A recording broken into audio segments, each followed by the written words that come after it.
আমার প্রিয় এবং সম্মানিত সাংবাদিক বন্ধুগণ, আমি আপনাদেরকে সালাম জানাচ্ছি এবং আপনাদের মাধ্যমে দেশবাসীকে আমার সালাম দিচ্ছি। আসসালামু আলাইকুম।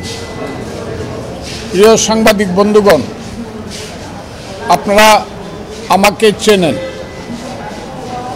আমি ফজলুর রহমান। আমার বয়স এখন ৭৮ বছর। আমার জীবনের প্রথম পরিচয়, আমি একজন মুক্তিযোদ্ধা। আমার যখন যৌবন ছিল, বয়স ছিল 23 বছর, ঢাকা বিশ্ববিদ্যালয়ের ছাত্র হিসাবে আমি বাংলাদেশের ৭১ সনে বাংলাদেশের মুক্তিযুদ্ধে গিয়েছিলাম এবং কমান্ডার হিসাবে যুদ্ধ করে আমরা দেশকে, আমি কমান্ডার ছিলাম এবং কমান্ডার হিসাবে যুদ্ধ করে মুক্তিযোদ্ধারা দেশকে স্বাধীন করেছিল। আমি সেই 1200 মুক্তিযোদ্ধার কমান্ডার ছিলাম। আজকে আমার জীবনের শেষ পর্যায়ে আমার দ্বিতীয় পরিচয়, আমি একটা রাজনৈতিক দল করি। সেই রাজনৈতিক দলের নাম হলো জাতীয়তাবাদী দল। আমি সেই দলের চেয়ারপারসনের উপদেষ্টা। আমার আরেকটা পরিচয়, আমার জীবন এবং জীবিকার পরিচয় অ্যাডভোকেট।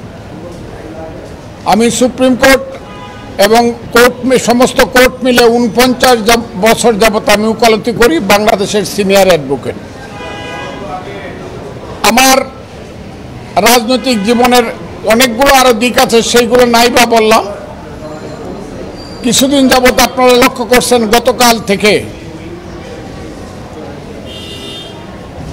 আমার বিরুদ্ধে ঢাকা বিশ্ববিদ্যালয়ে কিছু সন্তান স্লোগান দিয়েছে। তারা আমার উপরে বিক্ষুব্ধ হয়ে অনেকগুলো কাজ করেছে। ডান দিকে উনার বয়সও কিন্তু 65 বছর, যদিও, এবং উনিও সিনিয়র অ্যাডভোকেট লয়ার এখানে। গতকালকে আমি হঠাৎ করে বিকাল 5টায় আমি জানতে পারলাম আমার নামে আমার দলের পক্ষ থেকে, কিন্তু নোটিশটা আমি মানুষের কাছে শুনলেও রাত্র 9টায় নিজের হাতে পেলাম। সেই নোটিশ পেয়ে আমি যা জানতে পারলাম, আমার দল আমার কিছু কথার ব্যাপারে আমার কাছে জানতে চেয়েছে, কেন আমি এইসব কথা বললাম। সেই উত্তর আমি নির্দিষ্ট সময়ে আমার দলকে দিব এবং আমার দল আমার ব্যাপারে সিদ্ধান্ত যা নিবে সেটা আমি মাথা পেতে মেনে নিব। এটা ভিন্ন ব্যাপার। কিন্তু আজকে সকালে ঘুম থেকে উঠার সঙ্গে সঙ্গেই আমার বাসার সামনে, যে বাসায় আমি থাকি সেটার নাম হলো কনকর্ড, দুদকের সামনের যে 20 তলা বিল্ডিং, এই কনকর্ডে আমি থাকি। আমি শুনলাম স্লোগান হচ্ছে কয়েকটা। আমি দেখলাম উপর থেকে 7 থেকে 8 জন ছেলে মেয়ে স্লোগান দিচ্ছে, খুব বিশ্রী স্লোগান। ফজলুকে হত্যা করো, ফজলুর রহমানকে গ্রেপ্তার করো, ইত্যাদি ইত্যাদি। স্লোগানেরও ভাষা মানে এমন কোনো অনা আর কি। 7-8 জন ছেলে মেয়ে, এবং তারা বাসার মধ্যে ঢুকার চেষ্টা করতেছে। আমি সেই বাসায় থাকি, ভাড়া বাসা। আমি এখন শঙ্কায় আছি যে বাসায় ভাড়া থাকি সেই মালিক আমাকে বাসায় ভাড়া থাকতে দিব কিনা। 1। 2 নম্বর হলো, আমার মূল প্রশ্নটা হলো, আমি একজন মানুষ, আমি এই দেশের জন্য যুদ্ধ করেছিলাম। আমি এই দেশে 61 বছর যাবৎ রাজনীতি করি। কাজে আমার এই দেশে নিশ্চিন্তে নির্বিঘ্নে বাঁচার অধিকার আছে। এটা আমার কনস্টিটিউশন এবং ফান্ডামেন্টাল রাইট।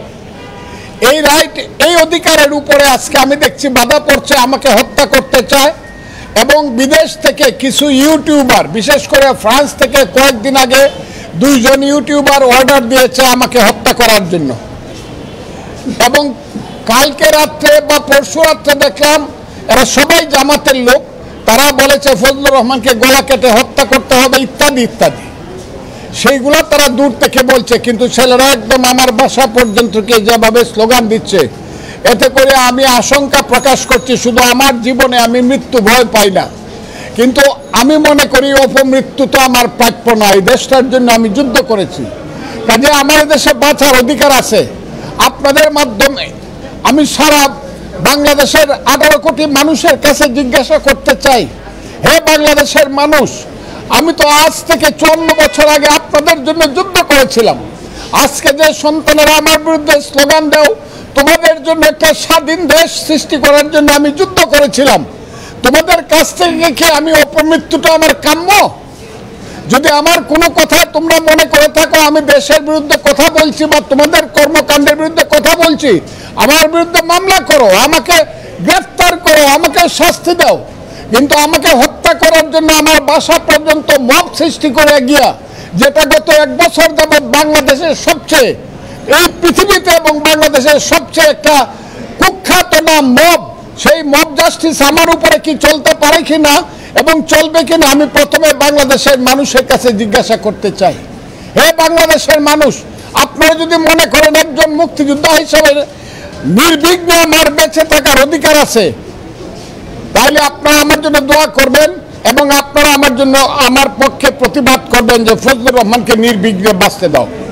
1 2 নম্বর হলো দলের ব্যাপারে আমার সঙ্গে দল যে শোকজ নোটিশ করেছে, সেই শোকজ নোটিশটা খুব স্বাভাবিক। একটা দল যদি মনে করে তার কোনো রাজনৈতিক কর্মী ব্যতিক্রম কোনো কথা বা কাজ করছে, দল শোকজ করতেই পারে এবং সেই প্রশ্নের উত্তর আমি দেব। সেটার সঙ্গে তো এই মবের কোনো সম্পর্ক নাই।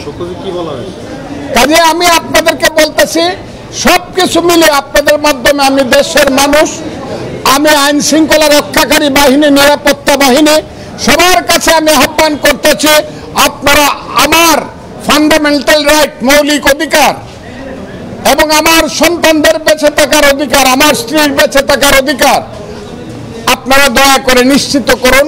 এবং আইন শৃঙ্খলা রক্ষাকারী বাহিনী আজকে যে ভূমিকা নিয়েছে আমি সেই ব্যাপারে সন্তুষ্ট। আবারও বলছি, আমি সেই ব্যাপারে সন্তুষ্ট। আমার বাসা থেকে ফোন করার সঙ্গে সঙ্গে 10 মিনিটের মধ্যে তারা এসে অন্তত আমাকে রক্ষা করার চেষ্টা করেছে, এখনো করছে। আর এখন 5 ঘন্টা যাবত এখন এই মব আমার সামনে, সেইটা সংখ্যায় যতই হোক, বিশ্রী স্লোগান দিয়ে মব বসে রয়েছে। আমি এই কথা বাসার সামনে বসে রয়েছে, আপনারা এই কথাটাও জেনে রাখুন। আপনাদের মাধ্যমে আমি এই কথাটাই আজকে বলতে আসছি, আমার জীবনের নিরাপত্তা পাওয়ার অধিকার সাংবিধানিকভাবে আমার আছে। আর আমি সবচেয়ে বিশ্বাস করি আমার সৃষ্টিকর্তা আমাকে রক্ষা করবে, কিন্তু সাংবিধানিকভাবে ফের দুনিয়াগতভাবে এই দেশের আইন শৃঙ্খলা রক্ষাকারী বাহিনীর দায়িত্ব আছে আমাকে জীবন রক্ষার নিরাপত্তা দেওয়া। এই কথাটা বলার জন্য আমি আপনাদের সামনে এসেছি। আপনার কি বক্তব্য তো আমি জানি না, কি বক্তব্য তো কেউ বলে না। এইটা আমি আপনাকে বলে, এই কথাটা আমি নিশ্চিতভাবে বলবো, আমি মুক্তিযুদ্ধের পক্ষের মানুষ এবং জামাত 71-এ মুক্তিযুদ্ধের বিপক্ষে ছিল। 5ই আগস্ট ঘটার পর আমি খুব সুস্পষ্টভাবে বলেছি, জামাত যদি সঠিক পথে চলে, 54 বছর আগের কথা বাদ দিয়ে যদি তারা বাংলাদেশের মানুষের কাছে যদি বলে যে আমাদের পূর্বপুরুষরা যা করে গেছে সেগুলো আমরা সব ভুলে গেছি, আমরা নতুনভাবে আমরা রাজনীতি করব, এমন তারা যদি শরিয়া রাজনীতি করে, তাতেও আমার সেলিউট। কিন্তু ভোট পেয়ে তাদেরকে ক্ষমতা দখল করতে হবে, এই কথাটা আমি বারবার। কিন্তু যেদিন আমি দেখলাম জামাত বলেছে যে যারা অস্ত্র হাতে যুদ্ধ করেছিলাম মুক্তিযোদ্ধা, একেবারে পত্রিকায় লেখা তাদের শিবির বলেছে এবং তারা সমর্থন করেছে, তারা মাপ চাও। এবং যেদিন জামাত বলেছে যে 71 সনের মুক্তিযুদ্ধ ছিল ভাইয়ে ভাইয়ে গন্ডগোল এবং এইটা একটা চক্রান্তকারী দেশ এই গন্ডগোলটা লাগাইছে, সেই দিন থেকে আমি মুক্তিযোদ্ধা হিসাবে আমার পবিত্র দায়িত্ব মনে করছি জামাতের এই মুক্তিযুদ্ধ বিরোধী কথার বিরুদ্ধে নিজেকে অবস্থানে নেওয়া। এবং সেই অবস্থানে থেকে আমি কথা বলছি, সেই অবস্থানে থেকে কথা বলে জামাত যদি আমার কথার উত্তর দিতে পারে, আমি তাদেরকে বারবার চ্যালেঞ্জ করছি, আসেন। আমি তো আমিরকেও চ্যালেঞ্জ করছি, আসেন আপনারা কথা বলি, তারা আমার নামে মামলা করবে, আমি জেলখানায় দেবো। কথাটা খুব ক্লিয়ার। কিন্তু মুক্তিযুদ্ধের ব্যাপারে আমি কোনো কম্প্রোমাইজ বা আমি কোনো আপোষ করব না। মুক্তিযুদ্ধ নিয়ে আপনি কম্প্রোমাইজ করেন কি করবেন না, এটা তো আমরা সবাই জানি। কিন্তু এই 5 আগস্ট যারা ঘটিয়ে কোনো ভাইরাল হয় নাই, এটা ইউটিউবে অনেক কিছু করা যায়। কথাটা বুঝেন, আমার সমস্ত বক্তব্যটা আপনারা দিতে বলেন, সমস্ত বক্তব্যটা আপনারা দিতে বলেন। ওই 2 লাইন দিয়া ওই নিষেধা হেডিং দিয়া ফজলুর রহমান বলেছে ইউনুসকে দেশ থেকে, এইগুলা তো হইতেছে এই দেশে। এই বক্তব্য না, আমার টোটাল বক্তব্য কোথায় কখন দিয়েছি বলেন। যদি আমি অন্যায় করে থাকি, দেশের বিরুদ্ধে বা দলের বিরুদ্ধে বক্তৃতা করে থাকি, আপনারা আমাকে, এটা আমি দলকে উত্তর দেব, এখন দিব না। ওকে ওকে এখন আমি দলের আমি উত্তর না। বলছে সেটা তো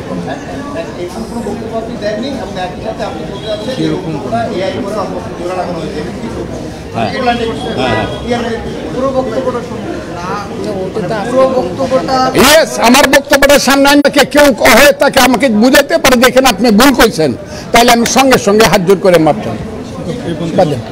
এটা আমার ধন্যবাদ আমার নিরাপত্তার জন্য।